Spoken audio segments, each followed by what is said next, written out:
Welcome to the Short-Term Rental Source podcast. It is our mission to help you learn how to successfully launch and self-manage your short-term rental with less pain and earn you more money. Enjoy interviews with industry leaders and musings about this challenging but fun STR life. Here's your host, Kim Fitzpatrick. Hello, how is everyone today? Okay, so I am on here because I just got off a call with a couple of clients and they wanted me to review their listings and see what they could do to increase prices, or should they increase occupancy, or how do you juggle that pricing and occupancy, what do you call that? I don't know, juggling match. It's just juggling. How do you juggle pricing and occupancy? You want to price high but not be so low occupied. You also don't want to be occupied at 100% and price so low that you're maxing out occupancy. So we had a really interesting debate. I swear I was more articulate than I am now, but sometimes I'm at a loss for words.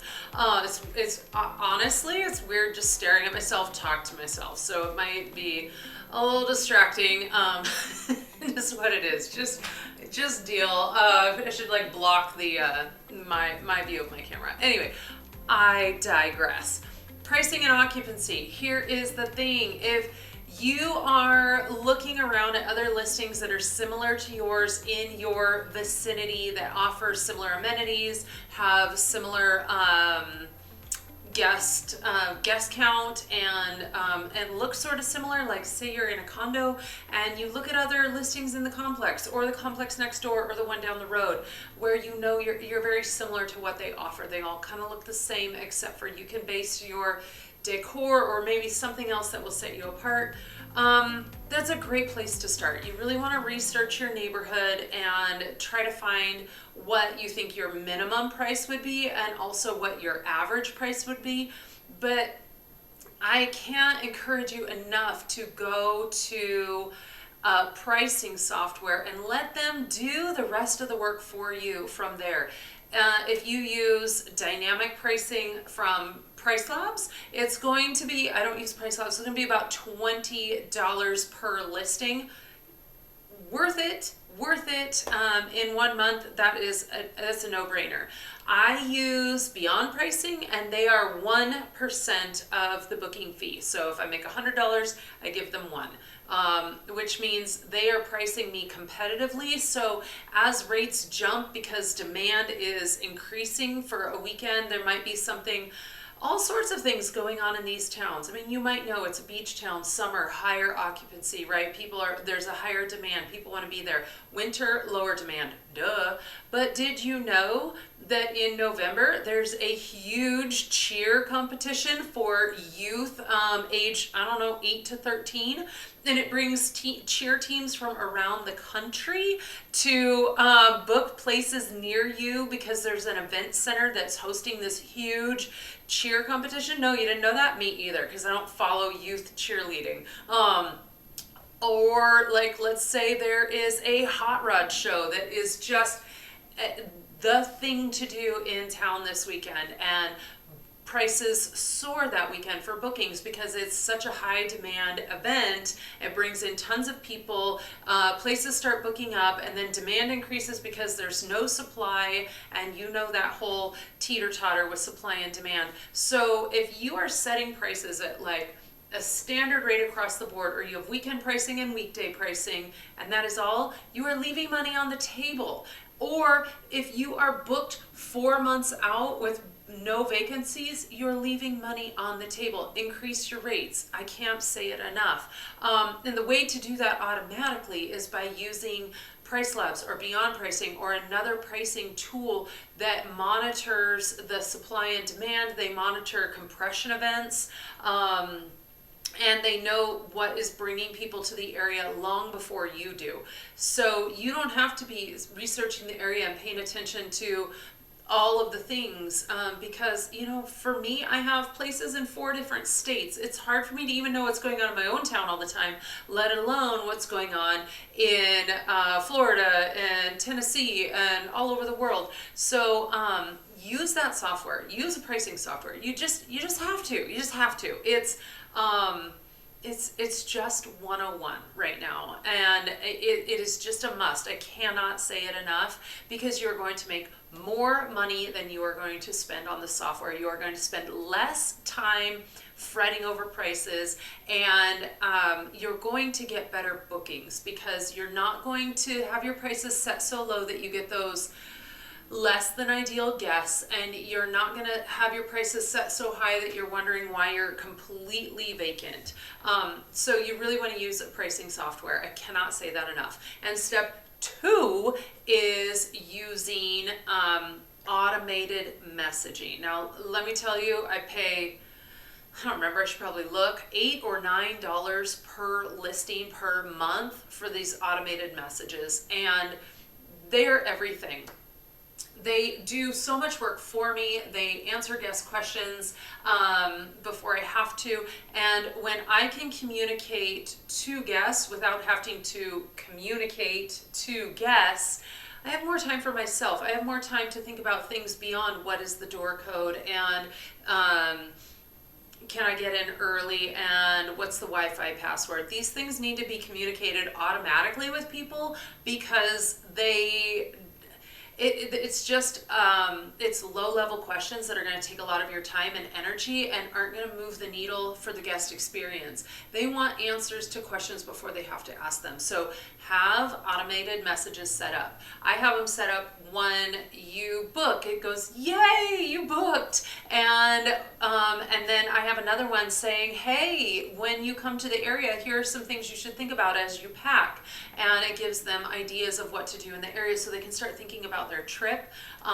It has grocery delivery service, which I've been talking about lately. It's kind of a big deal, and I really think it's important to offer something to your guests to help set yourself apart, especially in these times when we're noticing a softening of bookings. It's just the travel demand is waning a little right now, so you need to do something to set yourself apart. And if you can offer something to connect somebody to a free service where they may not have known it even exists, you are solving a problem for them, and you are helping them have a better vacation. It costs you nothing except for a little bit of time, and it can increase your booking rate, because you are clearly a host that is meeting the needs of your guests beyond just like 4 walls and a bed, right?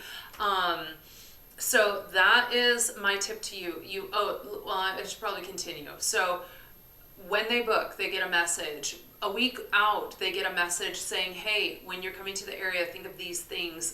If this helps your trip, awesome, great. I'm happy to connect you with these resources. And then they get a check-in message before they arrive saying, here's the door code, here's the address, here's the Wi-Fi information, all of that important stuff, and any details about the property that they would just really, would be important for them to know that they're probably going to ask you. And then at after they've stayed one night, there's another message that says, how did you sleep? I hope it was great. And if there's anything that has come up, please don't hesitate to ask. I'm here for you. And then again, the night before checkout, I remind them of the checkout time in the morning, so that they're not like, oh, can I get a late checkout, when my housekeeper's already scheduled and she's got a super busy day. So they know when to check out. They know the door code is going to expire at the checkout time, so it scoots them out the door at the appropriate time, and we avoid any hassles or stress or any of that can be frustrating and just produce extra work later. Do the work beforehand, so that as it's happening, the work isn't stressful. It's just communication. It's not problem solving. And then I have a follow-up message 24 hours after they have left that reminds them to leave a review, only if they haven't reviewed yet. And I'm always I'm saying, hey, we offer 5-star service. We're looking for 5-star reviews. If we have not done that for you, then please let us know how we can make sure this stay is a 5-star stay for you, so that we're putting that message into their brain and we're reminding them of what we are looking for and what we are offering. So when they get to the review, they're not going, I don't know, it wasn't the Ritz-Carlton, so maybe I'll just give them 4 or 3 stars. No, you didn't book the Ritz-Carlton. You didn't pay that much. You don't get that level of service, but what we did provide you is 5-star service at the level that you booked at.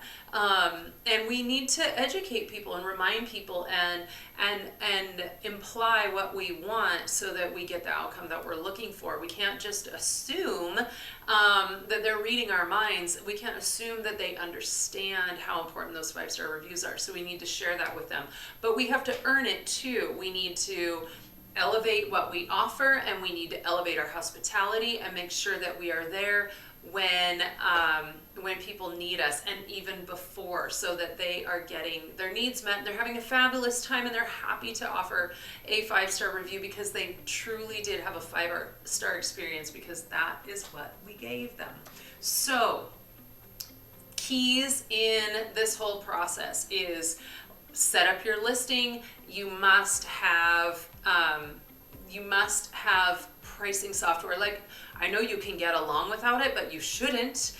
We're here to make money, and that is the goal. So you should not get along without pricing software. And I didn't say it earlier, but do not use Airbnb smart pricing. Do not. I highly no, don't do it. Just don't. I can make another video why not to, but for now, try Beyond Pricing or Price Labs as my 2 that I recommend. I use Beyond Pricing. It is more expensive for me, but it is more user friendly. So anyway, and then get your automated messaging. I used Hospitable. It works great for me. It's very easy to make my messages sound like my own voice speaking to my guests. In fact, I had a friend book a place and through the platform, and she goes, "Oh, I thought that message was just for me." And I go, no, that's my automated message. And she had no idea. She thought I was speaking to her, even though she knows I have automated messages. So that was a real victory for me the other day, when it really sounds like my own voice. And you can set that up to sound like your own voice, so it doesn't sound like a robot talking to your guests. So make sure you have pricing software and automated messages linked in with your listing, and you're gonna be so much better off, so much happier, and you will be making more money and doing less work. And isn't that what we want? And we're still pleasing our guests at an even higher level than if we were doing everything manually. And that's what's important here, okay?